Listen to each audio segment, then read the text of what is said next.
इस वक्त फ़लस्तीन पर इजराइल की जारियत मुसलसल जारी है। गजा पर इजरायली हमलों को आज 8 दिन हो चुके हैं और फ़लस्तीन में इस वक्त इजरायली हुकूमत के ताकत के बेरहमाना इस्तेमाल में जो है वो पूरी दुनिया देख रही है कि किस कदर इजाफा हो रहा है, किस कदर कशीदगी बढ़ रही है। इजरायली वज़ीर आज़म नेतन्याहू ने ऐलान किया है कि गजा की पट्टी पर पूरी कुव्वत से हमले कुछ अरसे तक जारी रहेंगे।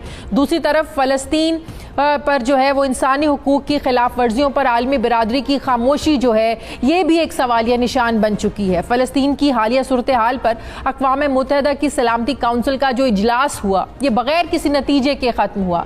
सलामती काउंसिल में पेश की जाने वाली करारदाद को अमरीका की तरफ से वीटो कर दिया गया, जिसकी वजह से सलामती काउंसिल के इजलास का मुश्तरका एलामिया जारी नहीं हो सका और बाद में इस इजलास को मौखर कर दिया गया। दूसरी तरफ OIC का भी हंगामा इजलास हुआ। इस इजलास में भी फ़लस्तीन और इजरायली बमबारी और वहशियाना हमलों को एक रिवायती करारदाद मंजूर की गई और इसको निपटा दिया गया। OIC ने भी अपनी करारदाद में अक़वाम मुत्तहिदा की सलामती काउंसिल से मुतालबा किया कि वो फ़लस्तीन पर हमले रुकवाए, बेगुनाह फ़लस्तीनियों को बचाने के लिए बैनुल अक़वामी हिफाजती फ़ोर्स मुहैया की जाए।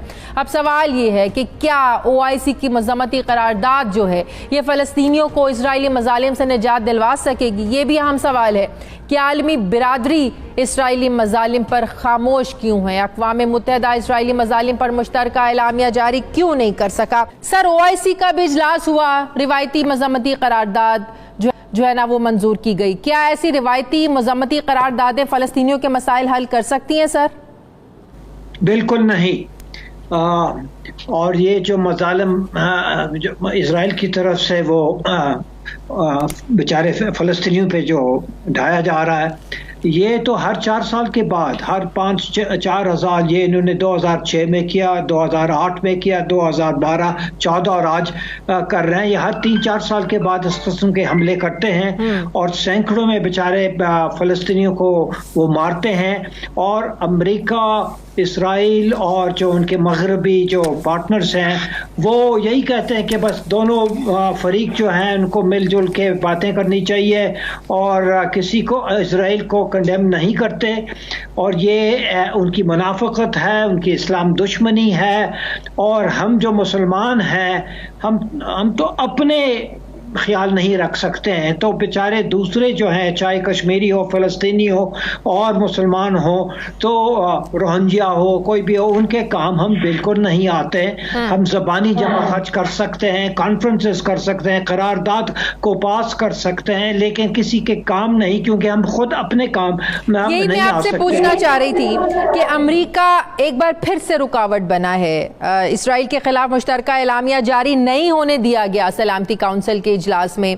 क्या आलमे इस्लाम मिलकर भी, मुस्लिम ममालिक मिलकर भी अमेरिका को इन्फ्लुएंस नहीं कर सकते सर? अगर वो यकजा होते तो ये वो कर सकते थे, लेकिन आप देखें इस्लामी दुनिया भी वो मुनक़सम है। अरबों और ईरानियों के दरमियान लड़ाई है, कभी तुर्की के साथ में उनकी मतलब वो इख्तलाफात होते हैं, तो किसी मौजू पे मिल जाते हैं और रस्मी तौर पे वो यकजा होकर बयान देते हैं, लेकिन उनके आपस में कोई सही मानों में वो इत्तेफाक नहीं पाई जाती है।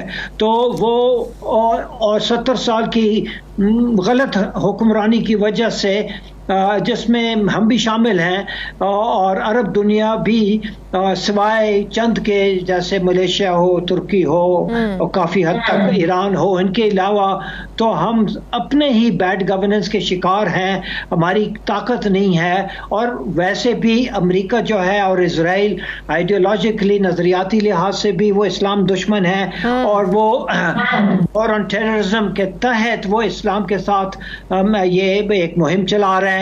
इस्लामोफोबिया के बारे में जो हम बात करते हैं, लेकिन वो इस्लाम जब तक हमारी कारकर्दगी ऐसी नहीं होगी कि दुनिया हमारी कदर करे, उस वक्त तक इस्लाम फोबिया जो है वो रहेगा, क्योंकि वो समझते हैं कि ये सारे फेलशुदा मुमालिक हैं। आपको भी पता है कि जब बाइडेन इक़्तिदार में आए तो एक मुसलमानों ने इस हवाले से बड़ा उनमें एक पॉजिटिव एक मैसेज गया कि कश्मीर पर जिस तरीके से उन्होंने बात की या मुसलमानों के राइट्स को लेकर उन्होंने बात की, तो एक पॉजिटिव मैसेज मिला कि जो अमेरिका के नए सदर हैं वो मुसलमानों के हक में बात करते हैं, मुसलमानों के खिलाफ जो होने वाला जुल्म है उस पर बात करते हैं, कि जिस तरीके से उन्होंने कश्मीर पर बात करी।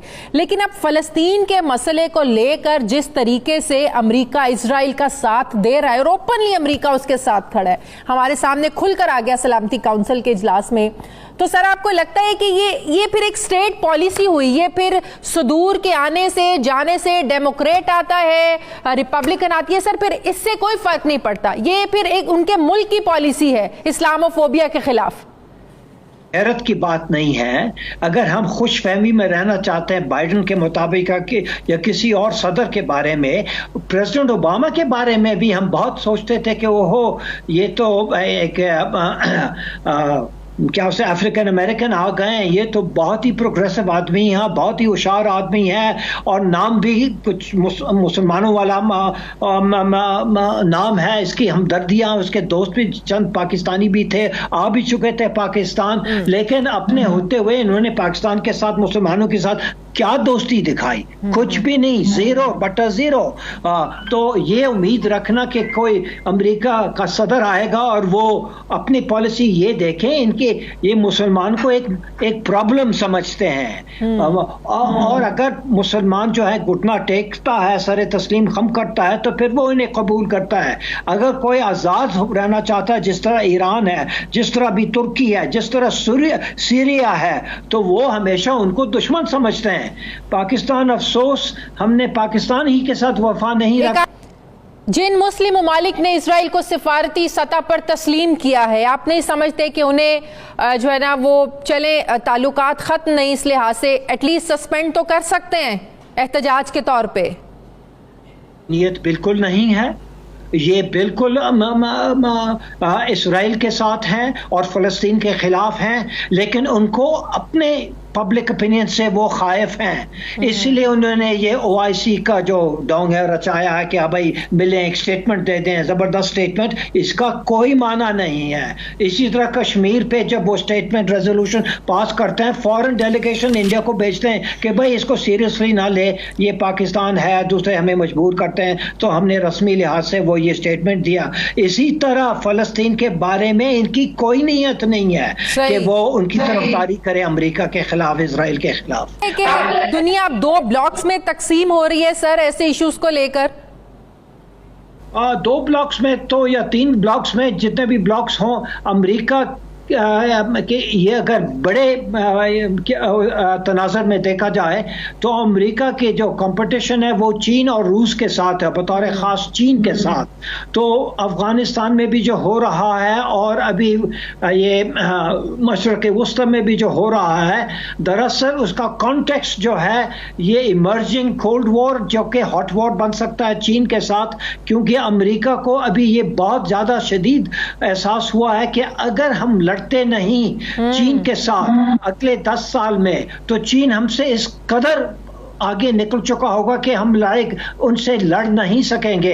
अभी हाल ही में मार्स पे चीन पे उतरा है और इस कदर दचका मिला है अमेरिका को, क्योंकि वो तो दुनिया को हर दिन टीवी पे, और उनका कमाल का अचीवमेंट है अमेरिका का बेशक, लेकिन साथ साथ, और मैं आपको कह रहा हूँ कि बाकी दुनिया में लोग इस कदर खुश हुए जब ये खबर आई कि चीन ने भी वो मार्स के ज़मीन पे उतरे और तस्वीर लेने लगे हैं, तो अमेरिका को ये खदशा है कि क्योंकि अमेरिका वो अपनी सैतरत, अपनी ग्लोबल हेजेमनी को वो बरकरार रखने की कोशिश में है, और इसराइल उनका जो ऑफशोर मिलिट्री बेस है वो अक़लीमी जो है हेजेमॉन बनने की कोशिश में है, ताकि मुसलमान जो है, आप देखिए उन्होंने मस्जिद अक़सा कुछ समझ में आता है